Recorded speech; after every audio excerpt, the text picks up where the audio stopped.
Hello, my dear students. Today we're gonna read about the poem of the first flight. Okay, the name of the poem is A Tiger in the Zoo. Actually, in this poem, a story regarding about a tiger and how he reside in the zoo and how he desire to be in jungle, in the forest. Okay, let me read by one each words and also find out the different meanings.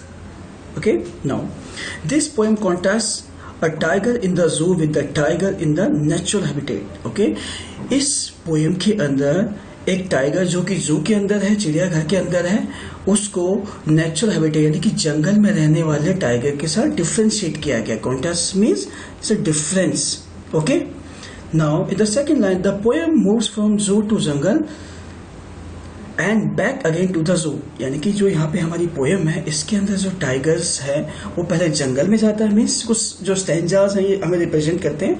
Secondly जंगल से वो वापस दोबारा जू की तरफ आता है. Okay, read the poem silently once and say which stanzas speak about a tiger in the zoo and which one speak about a tiger in the jungle. Okay, इस पोएम को हम बहुत ही शांति से पढ़ेंगे वन बाय वन स्टेंजास के according और हम पता लगाएंगे कि किस स्टेंजा के अंदर टाइगर को जू के अंदर बताया गया है और कौन से स्टेंजा के अंदर टाइगर को जंगल के अंदर बताया गया है. Okay, now start from this.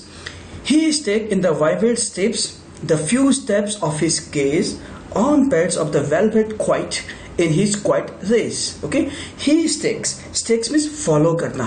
Okay, I highlighted these words in the yellow marker and it's your responsibility to note down it in your fair copy. Okay, he stalks in his vivid strips यानी कि वह अपने विभिन्न यानी कि अलग अलग strip यानी कि धारियों के साथ वह अपनी अलग अलग धारियों के साथ फॉलो करता है यानी कि आगे बढ़ता है. स्टॉक मीन्स फॉलो करना, विविड मीन्स डिफरेंट अलग अलग, स्ट्रिप मीन्स धारियां मीन्स शेर के ऊपर यानी कि टाइगर के ऊपर जो अलग अलग स्ट्रिप्स होती है वो उसके अकॉर्डिंग उसकी जो स्ट्रिप्स होती हैं वो उन स्ट्रिप्स को लेके आगे बढ़ता है.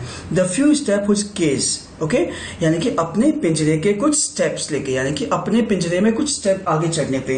We know very well that the tiger is in reside in the zoo, that's why he kept in the cage and we know that he has the vibrate mean different colour stripes on his body and he won't move forward in his cage. Okay, on pads of velvet quiets, pad means paws, उसके पंजे. On pads of his velvet, velvet means very soft fabric. Okay, यानी कि अपने गद्दीदार soft नरम पंजों के साथ in his quiet raise.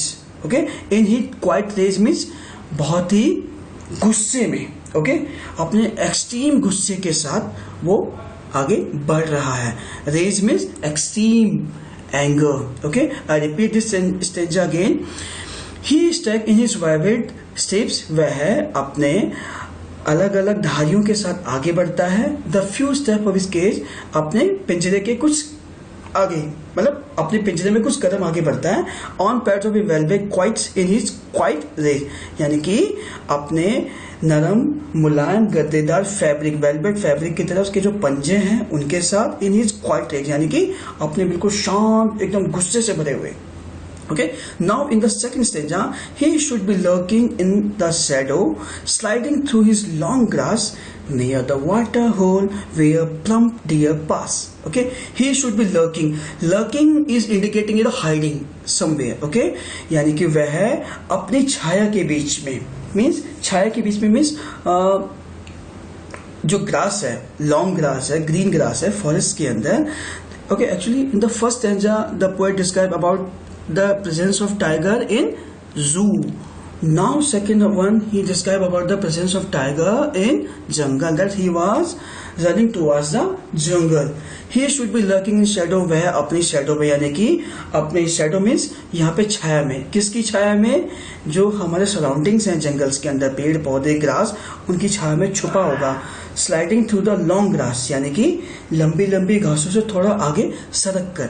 Sliding में सरक कर. Okay, through the long grass near the water hole. Near the water hole means पानी वाली जगह के पास. वेयर प्लम डियर पास, जहां पे कि प्लम डियर्स मीन्स फैट मोटे हिरन गुजरेंगे.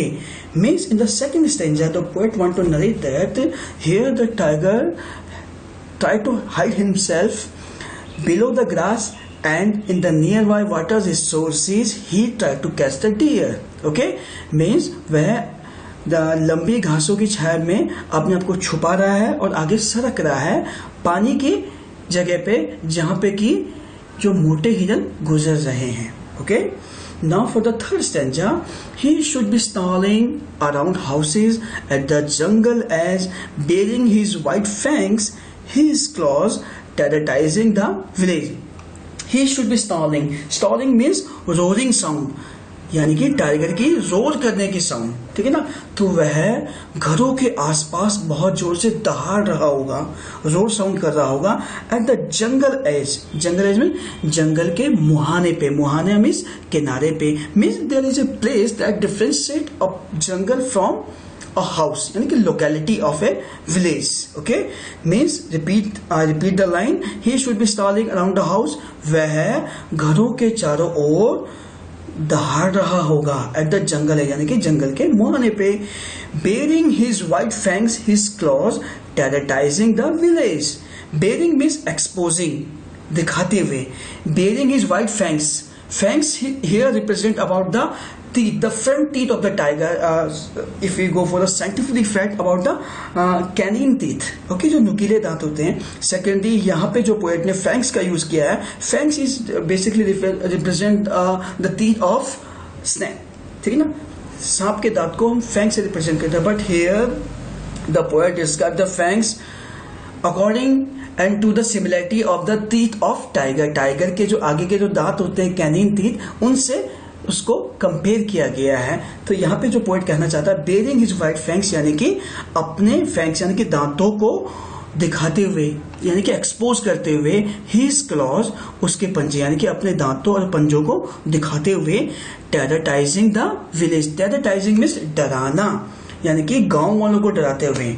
Okay, now we go for this stanza again. He should be stalling around the house, यानी कि वह घर के चारों ओर दहाड़ रहा होगा एट द जंगल है, जंगल के मुहाने पे. बेरिंग हिज वाइट फैंग्स, अपने सफेद दांतों और पंजों को एक्सपोज करते हुए, यानी कि दिखाते हुए. टेरराइजिंग द विलेज, गांव वालों को डराते हुए. Okay, now we can say that in the third stanza the presence of tiger is in jungle. Now we go for the fourth stanza. But he locked in a concrete cell, his stand behind bar, startling the length of his cage, ignoring visitors.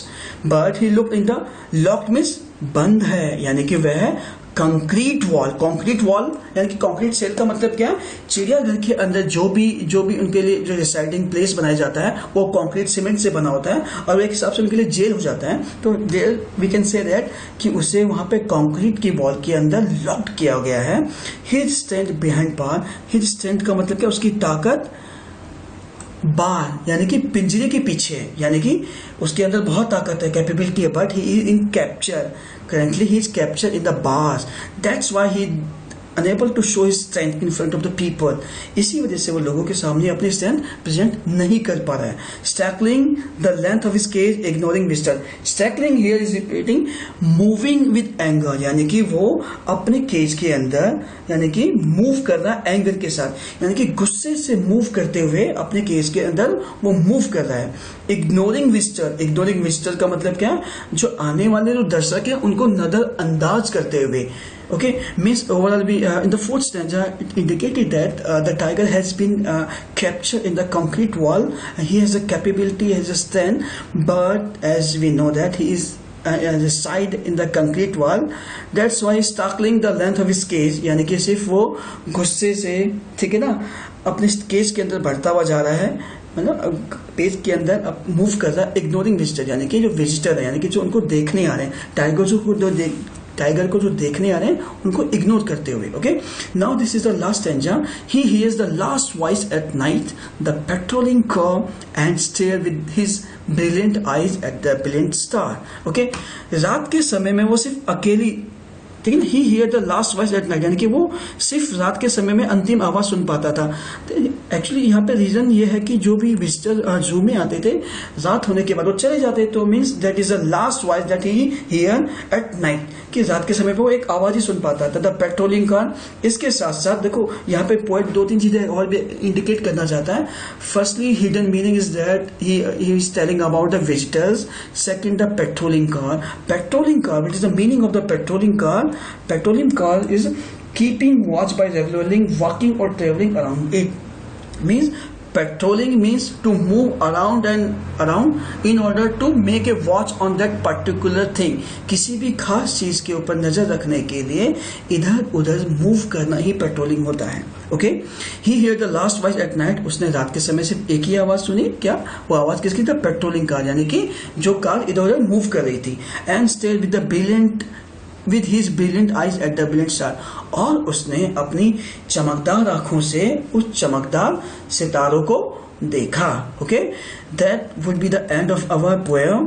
Okay, now in the next lecture we discuss about the new chapter of first flights. Till then, just revise the topic once again if you have any doubts, and we will further note down all the question answers and the summary of this poem. Okay, till then, goodbye, have a